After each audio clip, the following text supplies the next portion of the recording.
puro ingay lang daw ang former spokes sa kanyang mga statement laban sa House of Representatives, mga kakutsero. Umiinit ng umiinit itong diskusyonan tungkol sa dahil ba dun sa naganap na pagsasalita ni former President Rodrigo Duterte laban sa House of Representatives. At nakakita tayo ngayon ng mga choosing of the sides. Ayan. So marami pong nagko-comment, lalo-lalo sa House of Representatives, na I stand for Speaker Romualdez, etc., etc. It's their, bahala sila dyan.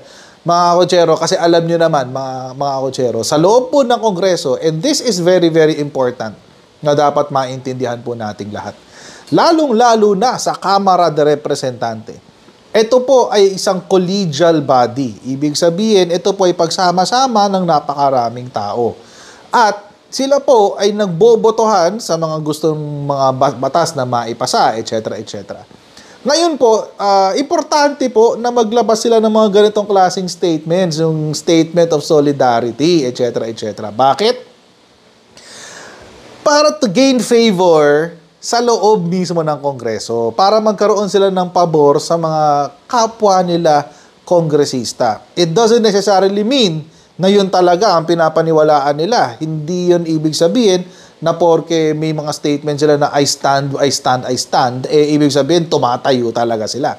Hindi ho. Bakit? Kasi ang budget po ng House of Representatives ay nakadepende sa House Speaker.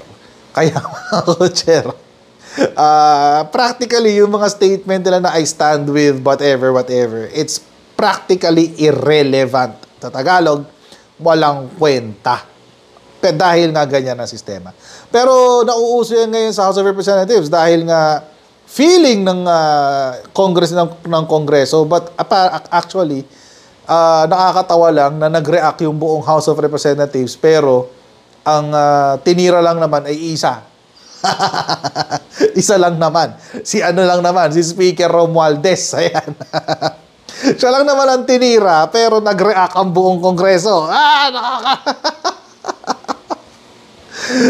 Halatang may sinisip-sipan. Ayan. At anyway, pero yun na nga, nagsalita din kasi tungkol dito, si former representative at former spokes Harry Roque. At siya po ay pinagsalitaan ni Congressman Ron Salo. Eto na, mapakita ako sa inyo. Eto kasi yung naganap. So, ayun na nga, dahil nagsalita si Spokes Harry Roque, ito po yung sinabi niya, mapakita ako sa inyo. Ayan, ito po yun. I-post nyo na lang kung gusto niyo mabasa, pero ito po yung pinost ni Impact Leadership. Ito po ang sinabi niya. Ang katotohanan, tinatarget si VP Sara dahil siya'y banta sa 2028. Ay, may ganun. No other way of explaining it. Mahiya kayo. Bakit si VP Sara lang ang tinarget nyo? Hindi mga sarili ninyo. Well, diba takot na takot nga sila dun sa audit?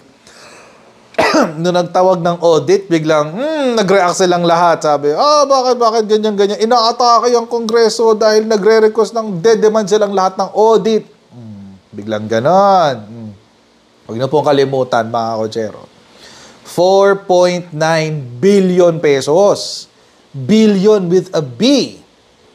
Ang ginastos ng House of Representatives nung isang taon sa extraordinary expenses. Huwag niyo kong kalimutan yan, mga kotsero. Huwag niyo kong kalimutan yan. Hindi lang ho yan. Marami pa po silang ginagastos na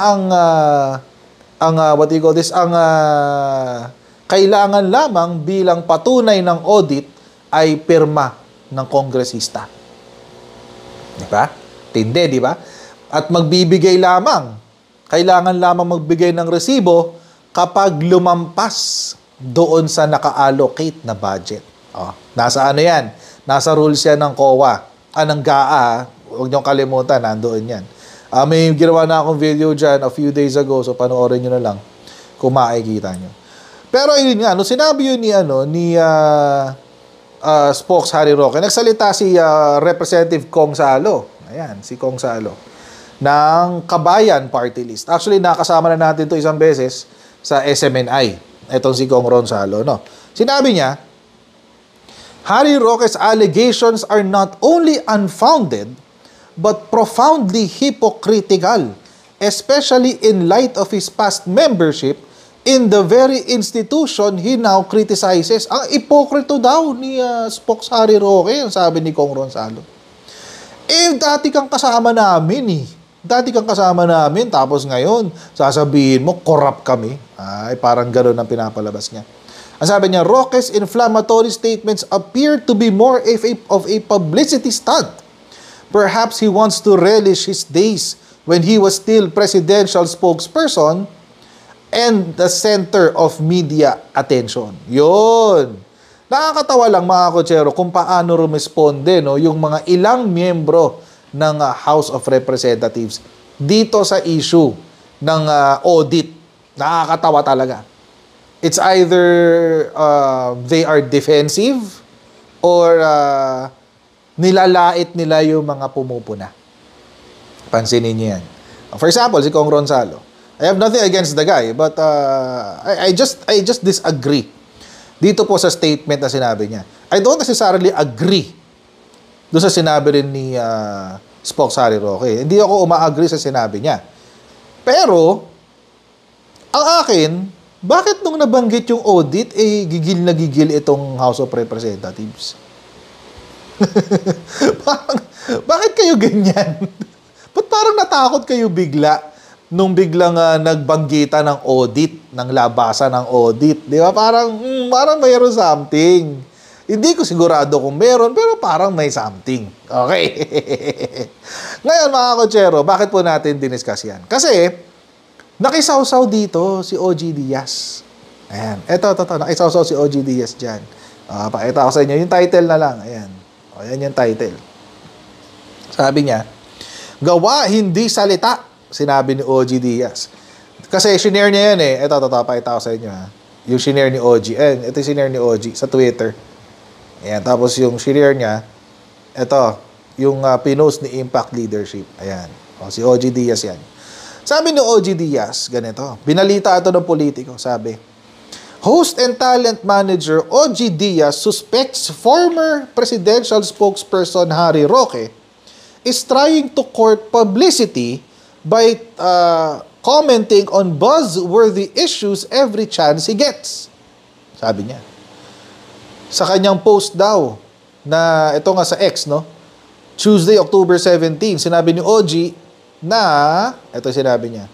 Ito yung pinost niya sa X. Ayan, pause nyo na lang kung gusto nyo basahin. Pero sabi niya, naghahanda ba para sa 2020 something? Question. Kasi question mark. Hindi nakasulat Naghahanda ba para sa 20 something? Kailangan relevant? Kaso, kahit maingay ka, kung yung ingay mo di naman nagtatranslate sa votes, mas magandang gumawa na lamang ng mabuti at magsalita ng maayos. Malay mo, mahalin ka ng taong bayan dahil mahal mo sila at ang bayan. Yun sabi ni OG Diaz. Ngayon, ito lang naman masasabi natin dyan. Alam mo, OG, kung may karapatan tayo first and foremost, civilian na yan. Civilian na yan si Harry Roque. Civilian.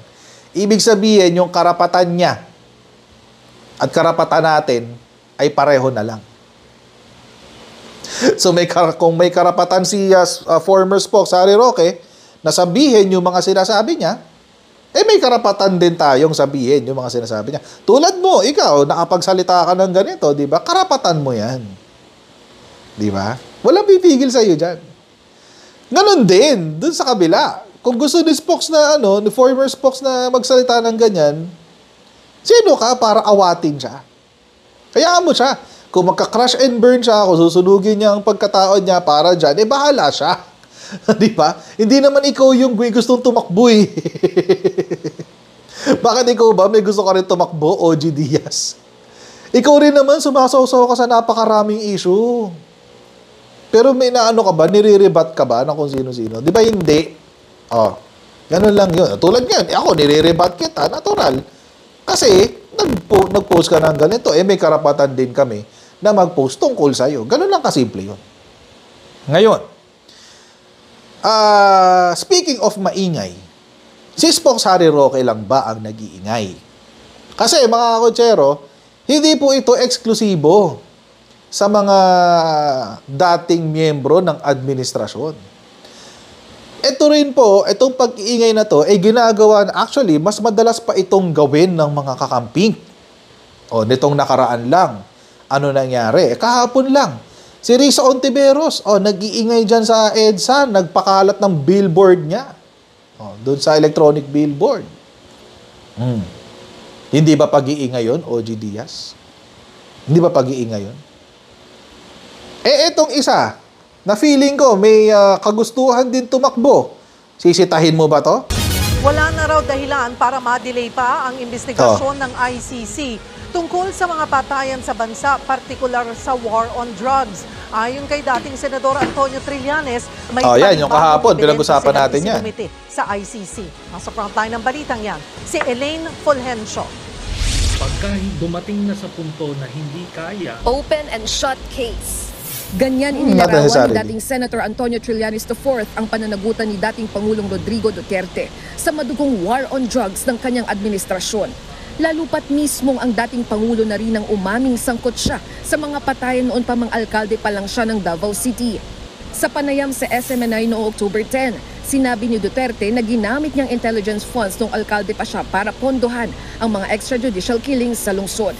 Inalis ang interview sa YouTube channel ng SMNI noong October 12. Kaya ayon kay Trillanes, kailangan ng International Criminal Court para mabigyang hustisya ang mga biktima. kailangan ng ICC para i-pursue yung investigasyon at para mapanagot yung mga nasa likod nitong mga EJ case na nagdulot ng libo-libo. Ba't kailangan ng ICC? May masarili tayong korte dito. Kapalit. Dagdag pa ni Trillanes na ipadala na nila ang kopya ng nasabing programa sa ICC para gamiting ebidensya. Tinanggap naman daw ito ng ICC. Muling iniit ni Trillanes na pwede pa ring imbestigahan ang mga nangyaring patayan sa Pilipinas habang signatory pa ang Pilipinas sa Rome Statute na bumuo sa ICC. 2011 nang pumirma ang Pilipinas sa nasabing kasunduan, habang 2011 hanggang 2016. Totoo yun mga kotsero. Pwede pa talaga imbestigahan yan. Yun lalo yung panahon na member pa tayo ng Rome Statute. Pero ang problema nga kasi, may complementarity rule. Sino mauuna? Sino unahin natin? International Court o municipal courts natin? May municipal laws tayo. Yung problema sa kanila ayaw nilang unahin yung municipal courts Ayaw mo nilang daanin sa local courts. Gusto nila doon agad. Hindi pwedeng ganun. Nangyari ang mga patayang iniuugnay sa Davao Death Squad. 2019 naman nang kumalas ang Pilipinas sa nasabing kasunduan. Kasunod nito, nanawagan naman ng Magdalo Group kay Pangulong Bongbong Marcos na huwag harangin ang investigasyon ng ICC. Presidente, huwag niyo papainggan to. Ang Magdalo nga raw ang naging testigo sa madugong war on drugs ng Duterte administration na nagdulot ng trauma at paghihirap sa mga Pilipino. Panahon na nga raw para makamit ng mga biktima ang hustisya. Sa tala ng PNP, higit 6,000 individual ang napatay sa war on drugs. Pero ayon sa mga human rights groups at United Nations, posibleng mas malaki pa ang bilang na yan. Ayon kay Trillanes, kaya lang hindi umuusad ang mga kaso at investigasyon ay dahil nananatiling makapangyarihan si Duterte. Sinubukan namin nung siya ay presidente pa lang, ay nag-file kami ng impeachment. Ito ay sinagasa. Tapos, nag-imbestiga kami sa Senado. Ito ay kinontrol ng mga kaalyado niya sa Senado. Wala kasi kayong ebidensya. Si Mr. Duterte na gumagamit ng death squad. Di ba? Pinagmamalaki niya yan. So, wala kasi kayong ebidensya. Asan yung direct link nyo? Yung mga testigo, yung mga prosecutors, at yung mga judge. Sinusubukan pa ng News 5 na kunan ng pahayag si dating Pangulong Duterte. Nagbabalita mula sa frontline, Elaine Fulgencio, News 5. O yan, OG, nag-iingay yan, di ba? Bakit nag-iingay? Kasi, ito sabi ni Senator Bato. Ingay lang. Ganito tinawag ni Senator Ronald Bato de la Rosa ang pahayag ni former Senator Antonio Trillanes IV. Andiyan na naman siya. Akala ko nanahimik na yung tao na yan. Andiyan na naman siya, nag-iingay na naman. Matagal na niyang iniingay yan 2016 pa niya iniingay yan. Hanggang ngayon, iniingay pa rin niya yung ICC niya. Ingay lang yan, ingay. Sa isang pahayag na nawagan ng grupong magdalo ni Trillanes sa Administrasyong Oh. Marcos, napayagan ang International Criminal Court o ICC na mag-imbestiga sa Pilipinas para managot si dating Pangulong Rodrigo Duterte sa umano'y crimes against humanity.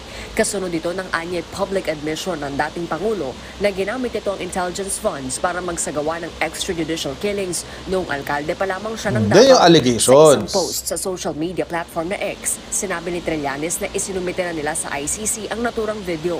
Pero hindi kumbinsido si Senator De La Rosa na kilalang kaalyado ni dating Pangulong Duterte. Kilala man niya si President Duterte, mahilig yan sa figure of speech, di ba? Pumatay. Anong pinatay niya? Is it the person itself? Or the cause? Or the instrumentalities? I'm not defending. I'm not answering you as a lawyer of the president, the former president. Sa akin lang, kilala ko na kasi siya kung paano siya magsalita. Pero paglilinaw ng senador, nais din daw muna niyang makita ang video kung saan ito sinasabing inamin ng dating Pangulo. Kabilang sa Senator De La Rosa bilang dating hepe ng pambansang pulisya sa mga nabanggit na personalidad sa ICC probe kaugnay ng umano'y crimes against humanity sa tinaguriang bloody drug war ng Duterte administration. Nagsilbi rin itong hepe ng Davao City Police Office sa ilalim ng pamumuno ng mag-amang Duterte. Pero ayon sa isang political analyst, dapat maghinay-hinay Yan na naman si Llamas. si dating Pangulong Duterte. Posible pa rin kasi umano siyang Wala namang maaresto kwenta. sakaling maglabas ng warrant of arrest ang ICC. Ang pwede mangyari kasi dyan, pag lumabas yung international warrant, pwede i-request ng ICC na i-implement siya ng Interpol. Ang lapit na ng Interpol dito yung headquarters ng Interpol nasa Hong Kong. Dagdag pa ni Llamas, maaari rin anya ito mapolitika at gamitin sa eleksyon. Paano ka magkakaroon ng presidential candidate? Ngayon pa lang, ginagamit yun na sa politika eh. Crimes against humanity. Hardin Delgado, UNTV News and Rescue. Ngayon pa lang, ginagamit yun na sa politika, di ba? O, see? Ito po yung sinasabi natin, mga kakotsero, na ang lahat ng politiko may ingay. Kasi nakakatawa lang dito kay OG Diaz, ang pinansin niya, yung ingay ni Spox, ni former Spox. Yung ingay ng partido nyo, hindi mo pinansin. Wala rin naman nagagawa mabuti yung mga nasa partido nyo. Wala nagagawa mabuti. O di sana, kung may nadudulot na mabuti. Kaso wala. Meron na ba nadulot na mabuti yung paghahabla nila sa ICC? Wala. Ba't hindi sila magkaso ngayon sa Pilipinas? Sa ating local courts? Bakit? Anong pinagkaiba ng Philippine courts sa ICC? Maliban sa international yun. At mas malaki ang tawag dito, publicity. Mas malaki yung impact sa publicity, di ba? Audience impact. Mas malaki. So anong difference? Ba't ayaw nyo maghabla sa Pilipinas? Ba't ayaw mo kumbinsihin yung mga politiko na yan na gustong most probably gumagawa lang ng ingay para tumakbo sa 2025 or 2028 na maghabla dito sa Pilipinas? May batas din naman tayo dyan against crimes against humanity. Yan, si Ronald Llamas, alam niya yan. Bakit tayo gawin sa Pilipinas? Kasi mas gusto nyo yung may media mileage. Hanggat nandiyan yan at hindi nare-resolve, mas happy kayo kasi mas nagagamit nyo sa politika nyo. Yun talaga ang tunay na kwento dyan. Kaya mga kakotsero, kaya nga ba paulit-ulit natin sinasabi dito if it's from Kakampings, it must be a lie. If it's from the Kakampings, it must be a lie, mga kakotsero. Alam nyo yan. Kasi nga, dahil mahilig sila sa publicity stunt. Yung publicity nila, ginagamit nila yan para maisulong yung politika nila. Para meron silang media mileage. For example, ito si Risa Ontiveros. Nag-ingay tungkol dyan sa kulto.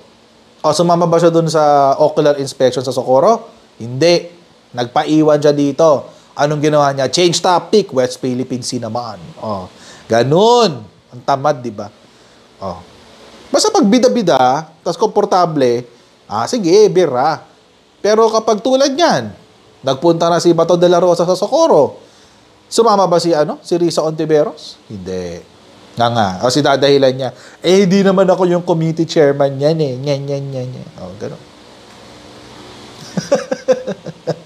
Pero sa totoong buhay, ayaw talaga lumuwas. Ayaw talaga niyang pumunta. Kasi bundok yun. Most probably. Ganun ang idadahilan niya.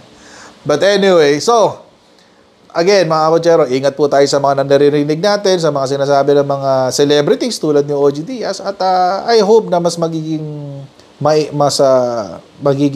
sharp pa tayo na mahuli mga propaganda tulad ng ginawa ni OG Diaz. So, hanggang dito lang po muna tayo mga kakotsero. Please don't forget to like, share, and subscribe sa ating Coach Jared YouTube channel. God bless you, and I'll see you in our next video. Bye everyone! See you next time!